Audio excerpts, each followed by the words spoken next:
जय हिंद। मैं रजित कुमार आप सभी का स्वागत करता हूं यूट्यूशंस पे। आज हम पढ़ेंगे उत्तर प्रदेश लेखपाल में आने वाले एक बहुत ही महत्वपूर्ण विषय जिसका नाम है ग्राम समाज विकास। उसमें आने वाला एक पार्ट जिसका नाम है ग्राम विकास में भूमि सुधार का महत्व। चलिए शुरू करते हैं, लेकिन उससे पहले आप हमारे टेलीग्राम चैनल को जरूर ज्वाइन करें। यहाँ आपको सही वीडियोस की नोटिफिकेशंस और पीडीएफ मिल जाएगी। चलिए शुरू करते हैं आज के पहले क्वेश्चन से। आज का पहला क्वेश्चन ये रहा, भूमि सुधार के विषय में किस सूची से संबंधित है? तो आपके ऑप्शन है संघ सूची, समवर्ती सूची, राज्य सूची, इनमें से कोई नहीं। तो सही आंसर आपका है ऑप्शन सी, राज्य सूची। भूमि सुधार से संबंधित विषय राज्य सूची के अंतर्गत आते हैं, अर्थात इससे संबंधित विषयों पर कानून बनाने का अधिकार राज्य विधानसभा के अधिकार क्षेत्र के अंतर्गत आता है। विधानसभा में 9वीं अनुसूची को भूमि सुधार विधान को वैधानिक मान्यता देने के उद्देश्य से शामिल किया गया है। चलिए आगे चलते हैं। वर्तमान समय में कितने प्रतिशत कृषि भूभाग चकबंदी व्यवस्था के अधीन है? तो आपका ऑप्शन है 42%, 44%, 47%, 49%। तो सही आंसर आपका है ऑप्शन डी, 49%। जी हाँ, वर्तमान समय में 49% कृषि भूभाग चकबंदी व्यवस्था के अधीन है। यह एक ऐसी व्यवस्था होती है जिसमें जोतों के आकार को विस्तृत करके खेती की जाती है। भारत के कुछ राज्यों में चकबंदी व्यवस्था को समाप्त कर दिया गया है। चकबंदी व्यवस्था से उत्पादन एवं उत्पादकता में वृद्धि होती है। चलिए आगे बढ़ते हैं। वर्ष 1793 में स्थायी बंदोबस्त व्यवस्था किस प्रांत में लागू नहीं की गई थी? तो आपका ऑप्शन है बंगाल, अवध, बिहार, उड़ीसा। तो सही आंसर आपका है ऑप्शन बी, अवध।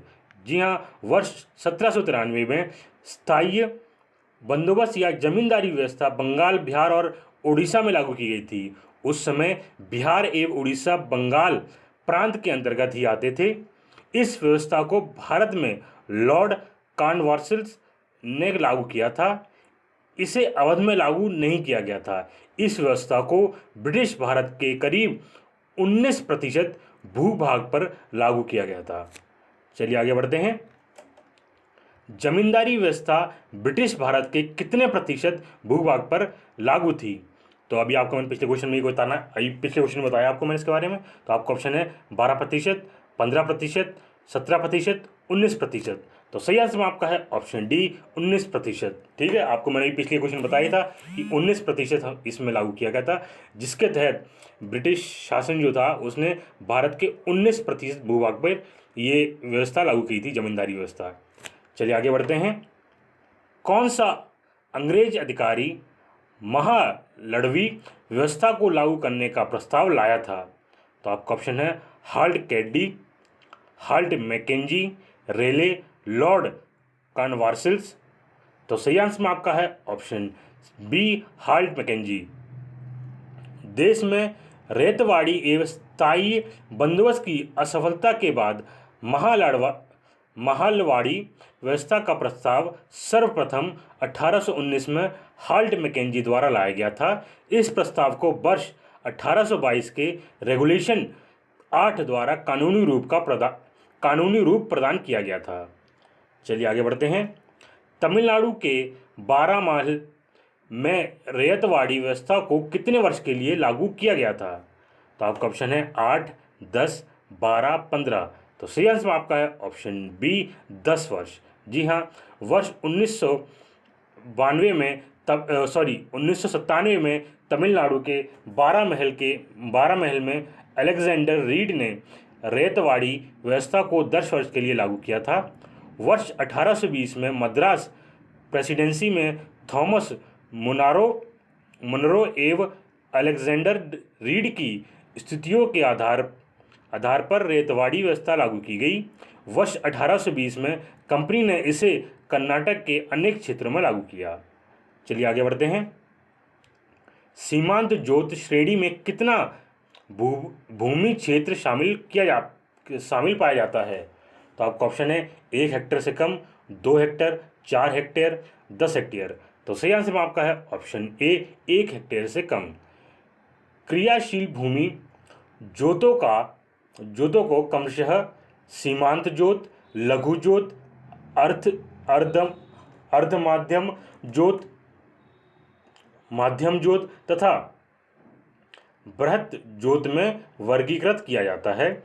सीमांत भूमि जोत में 1 हेक्टेयर से कम भूमि क्षेत्र तथा वृहत जोत में 10 हेक्टेयर से अधिक भूमि क्षेत्र शामिल होता है। चलिए आगे बढ़ते हैं। भूमि सुधार से आशय होता है, तो आपका ऑप्शन है भूमि संबंधों का नियोजन, जोतों के स्वामित्व का पुनर्वितरण, जोतों का पुनर्गठन, उपरोक्त सभी। तो सही आंसर आपका है ऑप्शन डी, उपरोक्त सभी। भूमि सुधार से आशय होता है भूमि जोतों के स्वामित्व का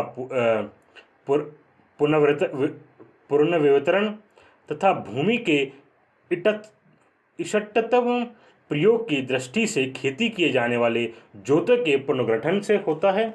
वहीं महान अर्थशास्त्री प्रोफेसर गुन्नार मिर्डल के अनुसार भूमि सुधार व्यक्ति और भूमि के संबंधों में नियोजन तथा संस्थागत पुनर्गठन है। चलिए आगे बढ़ते हैं। निम्न में से कौन भूमि सुधार के उद्देश्यों में शामिल है? तो आपका ऑप्शन है आर्थिक असमानता को दूर करना, काश्तकार सुरक्षा, भूमि स्वामित्व प्रदान करना, उपरोक्त सभी। तो सही आंसर आपका है ऑप्शन डी, उपरोक्त सभी। भूमि सुधार के प्रमुख उद्देश्यों में आर्थिक असमानता को दूर करना, काश्तकार सुरक्षा, भूमि स्वामित्व प्रदान करना, गरीबी उन्मूलन एवं लोगों में सामान्य मान्यताएं प्रदान करना, पुराने भूमि संबंधों को समाप्त करना आदि इसके अलावा ग्रामीण जनसंख्या के सभी वर्गों को समान अधिकार व समान अवसर प्रदान करना आदि शामिल पाया जाता है। चलिए आगे बढ़ते हैं। काश्तकारी व्यवस्था में पट्टेदार किसानों के प्रमुख वर्ग निम्न में से कौन नहीं है? तो आपका ऑप्शन है स्थायी काश्तकार, सामान्य काश्तकार, इच्छाहीन काश्तकार, उप काश्तकार। तो सही आंसर में आपका है ऑप्शन बी, सामान्य काश्तकार। काश्तकारी व्यवस्था में काश्तकार भूमि का मालिक नहीं होता है, बल्कि जमीन काश्तकारों को पट्टे पर देता है।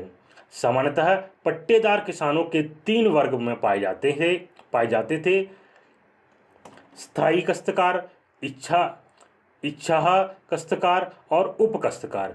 इनमें ऐच्छिक तथा उप काश्तकारों की स्थिति दयनीय होती थी। चलिए आगे बढ़ते हैं। स्वतंत्रता के पूर्व लगान का नियमन किस आधार पर किया जाता था? तो आपका ऑप्शन है प्रथा, मांग, संभरण या ये सभी। तो सही आंसर आपका है ऑप्शन डी, ये सभी। स्वतंत्रता के पूर्व लगान या तो प्रथा के आधार पर या मांग अथवा संभरण की बाजार की शक्तियों के आधार पर नियमन किया जाता था। लगान का बोझ अधिक था, जो कुल उत्पादन का 34 से 75% तक था। कुछ राज्यों में तो लगान की सीमा 50% तक निर्धारित की गई थी। प्रथम तथा द्वितीय योजना में यह सिफारिश की गई कि लगान सफल उपज का 1/4 तथा 1/5 से अधिक नहीं होना चाहिए। चलिए आगे बढ़ते हैं।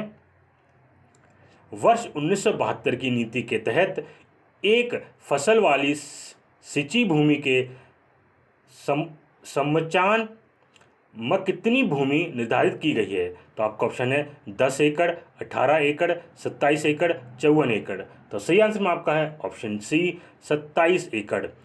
वर्ष 1972 में भूमि की निर्धारित सीमा संबंधी कानून को लागू किया गया था। सीमा निर्धारण के लिए परिवार को इकाई न मानकर व्यक्ति को इकाई मान लिया गया। इसमें एक फसल वाली सिंची भूमि के संबंध में 27 एकड़ तथा शुष्क क्षेत्रों में 54 एकड़ भूमि को निर्धारित किया गया है। चलिए आगे बढ़ते हैं। भूदान आंदोलन किस वर्ष प्रारंभ हुआ था? तो आपका ऑप्शन है 1991, 1992, 1955, 1958। तो सही आंसर में आपका है ऑप्शन ए, 1991। भूदान आंदोलन 1991 में आंध्र प्रदेश में विनोबा भावे के नेतृत्व में प्रारंभ हुआ था। इसके कुछ समय पश्चात वर्ष 1957 में ग्राम दान आंदोलन तेलंगाना में प्रारंभ किया गया था। इसका उद्देश्य भूस्वामियों और पट्टेदारियों को अपनी भूमि अधिकारों का त्याग करने के लिए तैयार करना था, जिसके बाद सारी भूमि का समतापूर्ण वितरण कर उसे संयुक्त जुताई के उद्देश्य के लिए ग्राम संस्था की संपत्ति बनाना था। विनोबा भावे ने भूदान एवं ग्राम दान के द्वारा भूमि निजी स्वामित्व को दूर करने की आशा व्यक्त की थी। चलिए आगे बढ़ते हैं। वर्ष 1997 में ग्राम दान आंदोलन देश के किस क्षेत्र में प्रारंभ हुआ था? तो आपका ऑप्शन है महाराष्ट्र, तेलंगाना, केरल, तमिलनाडु। तो सही आंसर आपका है ऑप्शन बी, तेलंगाना। भूदान आंदोलन 1991 में आंध्र प्रदेश में विनोबा भावे के नेतृत्व में प्रारंभ हुआ था। ये आपको मैंने बताया पीछे, ठीक है। और ये इसमें 1975 में ग्रामदान आंदोलन, इसके क्या कह रहे थे आपको मैंने पिछले क्वेश्चन में बता दिया, आप पढ़ सकते हैं ये, ठीक है। चलिए आगे बढ़ते हैं।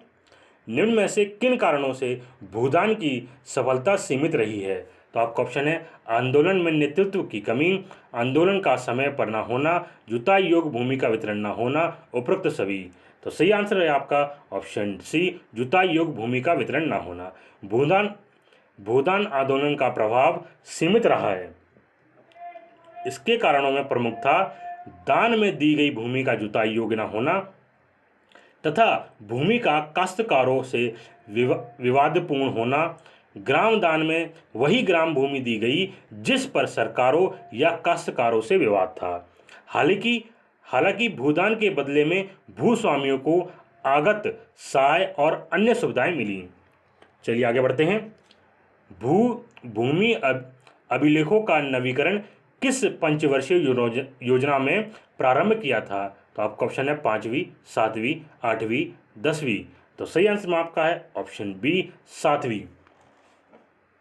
भूमि अभिलेखों का नवीकरण योजना 7वीं पंचवर्षीय योजना में शुरू की गई थी। इसका प्रारंभ भूमि अभिलेखों के रिकॉर्डी रखरखाव तथा ग्रामीण व्यवस्था में परावर्तन की प्रक्रिया से समाजय पूर्ण संचालन हेतु किया गया था। 8वीं पंचवर्षीय योजना में इसके लिए 48 करोड़ रुपए का प्रावधान किया गया था। चलिए आगे बढ़ते हैं। भूमि अभिलेखों का नवीकरण योजना किन कारणों से पूर्ण प्रगति नहीं प्राप्त कर सकी?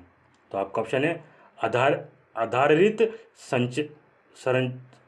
संरचना की कमीरित, प्रशासन में पारदर्शिता का अभाव, प्रशासनिक दक्षता का अभाव, उपरोक्त सभी। तो सही आंसर में आपका है ऑप्शन डी, उपरोक्त सभी।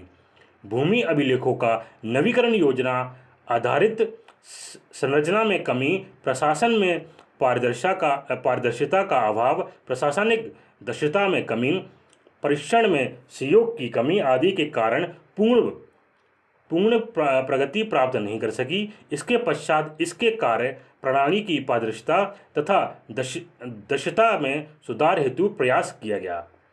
चलिए आगे बढ़ते हैं। भूजोतों की चकबंदी से आशय होता है। तो आपका ऑप्शन है भूमि का टुकड़ों में विभाजन, भूमि को कृषि योग्य बनाना, गांव के बिखरे खेतों को एक जगह मिलाना, भूमि का वर्गीकरण करना। तो सही आंसर आपका है ऑप्शन सी, गांव के बिखरे खेतों को एक जगह मिलाना। भूजोतों की चकबंदी से आशय होता है गांव के विभिन्न भागों में बिखरे हुए खेतों को एक जगह या स्थान पर मिलाना। यह अपखंडन की समस्या एक महत्वपूर्ण हल है। इसके तहत चक मार्ग, संपर्क मार्ग, नाली, सामान्य आबादी, अनुसूचित जाति जनजाति एवं सार्वजनिक प्रयोजन से भूमि आरक्षित की जाती है। यह भूमि सुधार तथा ग्राम विकास दोनों ही दृष्टि से लाभकारी माना जाता है। एक स्थान पर आर्थिक गतिविधियों को बढ़ाने में सहायक होता है। चलिए आगे बढ़ते हैं। सर्वप्रथम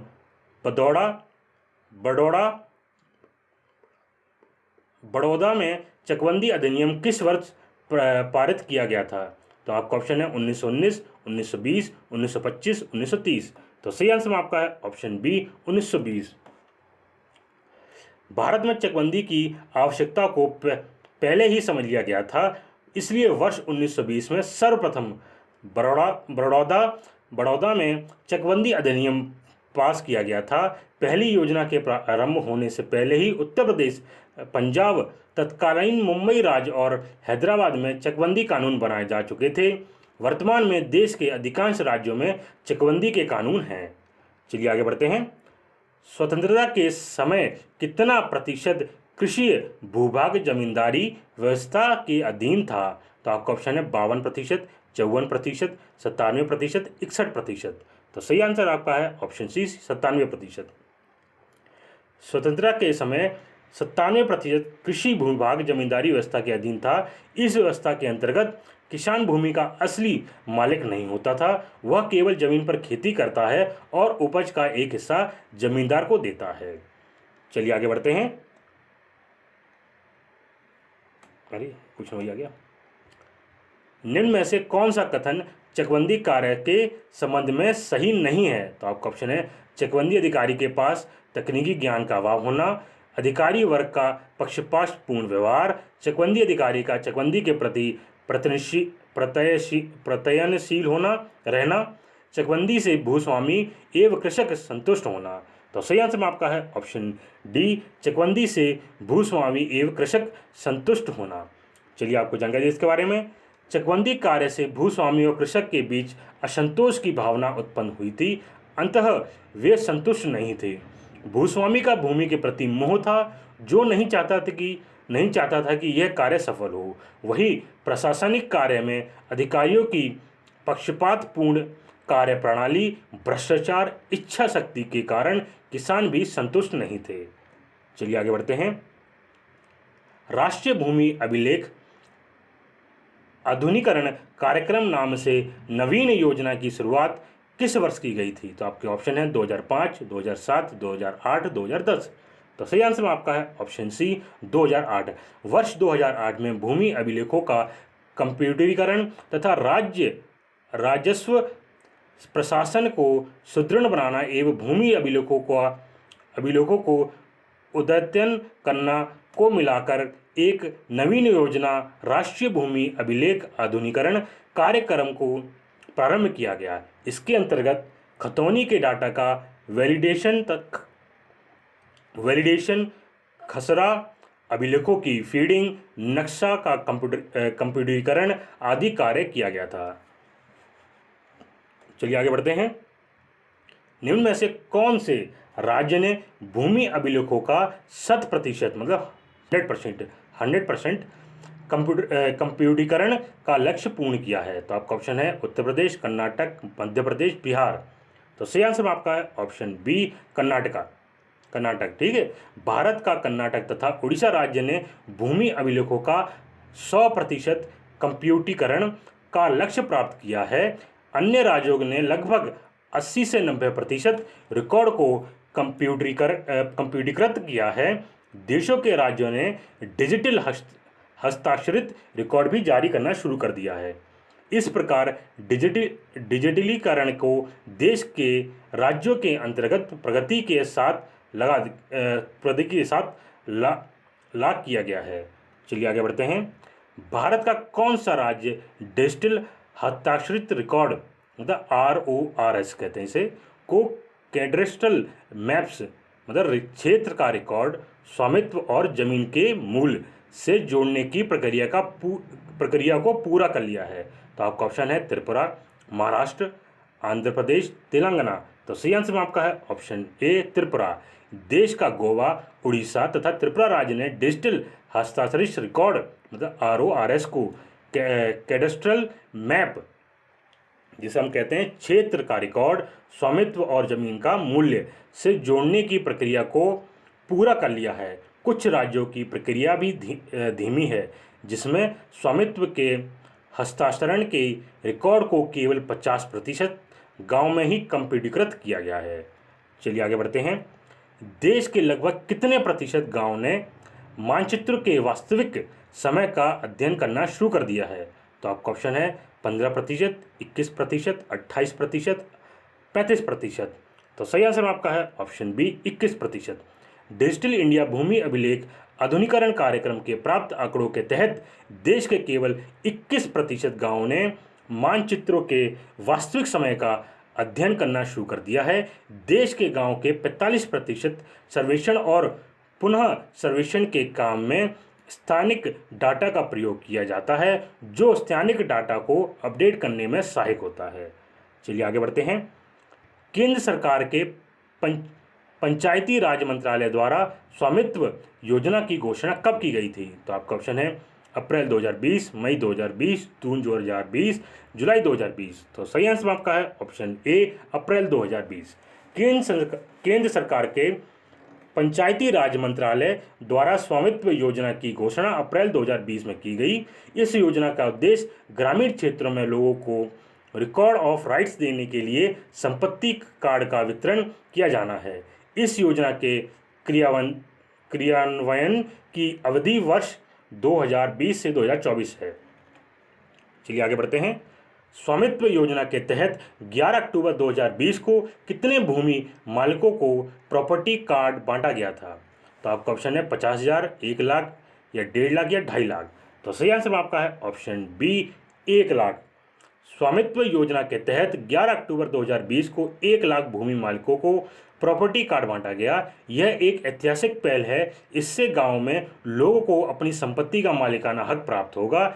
इससे गांव में जमीनों का विवाद कम होगा। यह आत्मनिर्भर भारत अभियान की दिशा में महत्वपूर्ण पहल है। चलिए आज के लिए बस इतना ही रखते हैं। अगर आपको वीडियो अच्छी लगी हो तो आप हमारे चैनल को सब्सक्राइब करें और इस वीडियो को लाइक करें। जय हिंद।